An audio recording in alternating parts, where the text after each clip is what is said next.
एक ऐसी स्पेस है जहाँ न सरकने का संकेत है, न गिरने का संकेत है, बल्कि इसके विपरीत मजबूती के संकेत है, और वो भी दमदार मजबूती के संकेत है। केमिकल से रिलेटेड कुछ ऐसी प्रोडक्ट्स हैं, ऐसे केमिकल्स हैं जो बहुत ही शानदार तरीके से ऊपर आ रहे हैं, जिसका जिक्र अभी आप कर भी रहते हैं कि हम जिस पर डिटेल रखेंगे। तो अरमान हमारे साथ हैं कि किन केमिकल्स के दाम बढ़े हैं और उनका असर किन शेयरों पर पड़ेगा, अरमान बताएं। जी सर, बिल्कुल। जैसे कि पहले भी हमने सबसे पहले बताया था कि जिसमें सोडा ऐश, कॉस्टिक सोडा, इन सब के दाम बढ़े थे। उसके बाद अभी अगर आप देखें जो कुछ बचे हुए केमिकल्स हैं, वहाँ पर भी आपको जो है मोमेंटम आता हुआ दिख रहा है। अब बचे हुए केमिकल्स की अगर आप कुछ बात करें तो नाइट्रिक एसिड, पीवीसी, एनिलाइन, ऐसे अगर जो केमिकल्स है यहाँ पर भी अगर आप देखें भाव में चीन में अच्छी खासी तेजी आती हुई दिख रही है। सबसे पहले एनिलाइन की अगर आप बात करें तो वहाँ पर पिछले 2 दिन में 4% की तेजी है। आप पिछले 20 दिन की बात करें तो 9 से 10% की तेजी आती हुई दिखी है। और जुलाई से अभी तक की अगर आप बात करें तो लगभग 30% के आसपास की तेजी आती हुई दिखी है। अब इसमें किस स्टॉक पे आपको फोकस रखना है, वो है जीएनएफसी।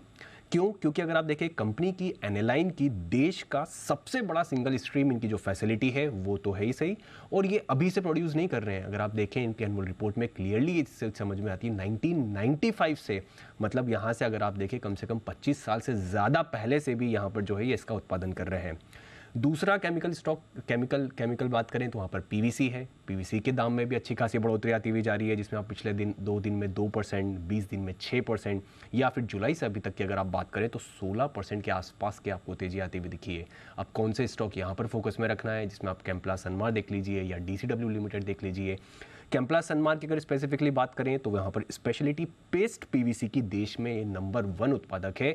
उसी के साथ साथ एसपीवीसी की अगर आप देखें तो देश की दूसरी सबसे बड़ी उत्पादक है।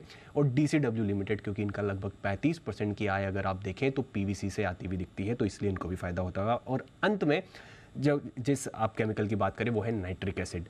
अगर आप यहाँ पर देखें पिछले 2 दिन में लगभग 3-3.5% के आसपास की तेजी है, पिछले 20 दिन में 7%, और अगर आप जुलाई से अभी तक की बात करें तो 11% के आसपास की तेजी आती हुई दिखी है। और इसमें स्टॉक को जिसको आपको फोकस रखना है वो है दीपक फर्टिलाइजर, क्योंकि ये दुनिया में, सिर्फ हमारे देश में नहीं, दुनिया में टॉप उत्पादकों में से ये एक कंपनी है जो नाइट्रिक एसिड जो है वो बनाती है। तो ये सारे के सारे केमिकल से जहाँ पर बढ़िया मजबूती बनती दिख रही है, और यही वजह कि पिछले क्वार्टर में केमिकल कंपनियों के नतीजे कमज़ोर आए हैं, लेकिन उसके बावजूद स्टॉक्स गिरने से इनकार कर रहे थे। यानी कि कंपनी ने कहीं ना कहीं ये भांप लिया कि साइकिल ऊपर होता हुआ दिख रहा है। ये और जो जीएसएफसी जीएनएफसी की हम बात करते हैं, टीडीआई के दाम भी बड़ी तेजी से बढ़े। बिल्कुल, एग्जैक्टली 10 दिन में 11-12% से कितने बढ़ गए टीडीआई के दाम भी? 11-12 के सर मैंने 2 दिन पहले चेक करे थे तो कम से कम 12.5% बढ़ गए थे। हाँ, 12-12.5% दाम वो भी बढ़े। तो बहुत ही ज़बरदस्त एक्शन यहाँ पर होता हुआ दिख रहा है, और बहुत ही गजब का एक्शन आपको यहाँ पर नज़र आएगा। तो इस पर पूरा फोकस करिए। ये सारी कीमतें जो बढ़ती हुई नज़र आ रही केमिकल स्टॉक्स में, इसी पर एक बार ज़रा फोकस किया जाए जीएनएफसी पर, क्योंकि यहाँ पर अगर हर 10% दाम बढ़ने पर 30% का इजाफा इनकी कमाई में ईपीएस में होता है, तो प्रोपोर्शनेटली काफ़ी ज़बरदस्त एक्शन इसमें आता है। एक बार जरा चार्ट्स पर राय ली जाए। जीएनएफसी, अच्छा धर्मेश जी भी आ गए? हाँ, आगे से। तो धर्मेश जी, आप केमिकल शेयरों पर राय अपनी तैयार रखिए। अब मैंने पहले चार्ट बोल दिया, तो एक बार हिमांशु जी से जरा चार्ट पर राय ले लूँ। हिमांशु जी, जीएनएफसी। अनिल जी देखिए, लोअर लेवल से काफी अच्छी स्ट्रेंथ यहाँ पर देखने को मिली है, और अगर मैं बड़ा चार्ट फॉर्मेशन देखता हूँ तो एक डिसेंडिंग ट्राइंगल यहाँ पर बनता हुआ नजर आ रहा था, और उसका ब्रेकआउट 2 दिन पहले होता हुआ नजर आया है। आज स्टॉक 650 का एक इंपॉर्टेंट रेजिस्टेंस जोन है उसको पार कर रहा है, जहां पर लगभग 6-6.5 लाख का कॉल राइटिंग का ओआई बना हुआ है। स्टॉक अगर इस लेवल के ऊपर रुकता है अनिल जी, तो मेरा मानना है स्टॉक 685 से 700 रुपए तक की मूव बहुत शॉर्ट टर्म में दिखाता हुआ नजर आ सकता है। तो यहाँ पर फ्रेश खरीदारी भी की जा सकती है, एग्जिस्टिंग पोजीशंस में बना भी रहा जा सकता है। पोजिशनली थोड़ा सा 635-630 के नीचे के स्टॉप लॉस के साथ कोई भी गिरावट मिलती है तो पोजीशन ऐड कर चलने की सलाह रहेगी। ओके, जरा इन केमिकल स्टॉक्स पर राय दें आप धर्मेश जी। या सुप्रभात अनिल जी। जी सुप्रभात। केमिकल स्टॉक्स मतलब पिछला 8-9 महीने के मंदी के बाद से तो स्टेबलाइज हो गया था नीचे लो लेवल से, जैसा आपने बताया कि वो गिरने को तैयार नहीं था।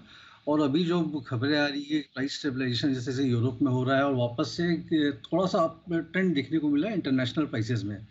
और डिमांड तो इनकी इंडिया डोमेस्टिक डिमांड में तो कोई प्रॉब्लम थी नहीं, बट प्राइसेस काफ़ी टूट गए थे, इसके कारण इनका जो मार्जिन है वो घटता हुआ नजर आया था। तो मुझे लग रहा है कि इंटायर केमिकल स्पेस वापस से अट्रैक्टिव हो रहा है। और जीएसएफसी जीएनएफसी के साथ फायदा ये है कि इनमें वैल्यूएशन का बहुत बड़ा कंफर्ट है, तो वो एक कैचअप रैली चल रहा है। बट मैं नील जी खाली यहाँ पे ये हाईलाइट करना चाहूँगा कि पेस्टिसाइड, इंसेक्टिसाइड, हर्बिसाइड और फर्टिलाइजर रिलेटेड जितनी केमिकल कंपनियां हैं उसमें थोड़ा प्रॉब्लम आ सकता है बिकॉज मानसून थोड़े वीक हो रखे हैं। तो इनका उपयोग तभी होता है जब नॉर्मल मानसून हो या बेहतर मानसून हो। तो उस सेक्टर में थोड़ी सी गिरावट की आशंका, वॉल्यूम जो ग्रोथ होते हैं, बट प्राइस वाइज जो हाइक हो रहा है आई थिंक वो आपको ज़्यादा कंपनसेट कर दे रहा है। बट अदर जो केमिकल कंपनीज है, स्पेशलिटी केमिकल में हो गया या फिर इंडस्ट्रियल केमिकल में हो गया, वहाँ पर डिमांड ट्रैक्शन वापस से बढ़ता हुआ नजर आ रहा है विद प्राइस एक्शन। तो ये सारे अच्छे लग रहे हैं। जीएसएफसी तो बाई करना ही चाहिए बिकॉज वैल्यूएशन का डी वैल्यू बाई है।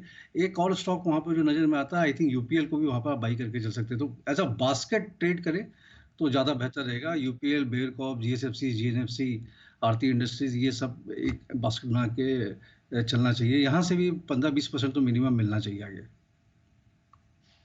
तो ये है आपके लिए राय, एक बास्केट बनाएं केमिकल स्टॉक्स में, क्योंकि हर एक केमिकल अलग अलग तरीके का होता है, अलग अलग प्रोडक्ट होते हैं, तो एक ही साथ एक स्टॉक में डाल देना थोड़ा रिस्की हो जाता है। तो बेटर है आप एक पोर्टफोलियो बना लें। बहुत अच्छी राय दी है धर्मेश जी ने।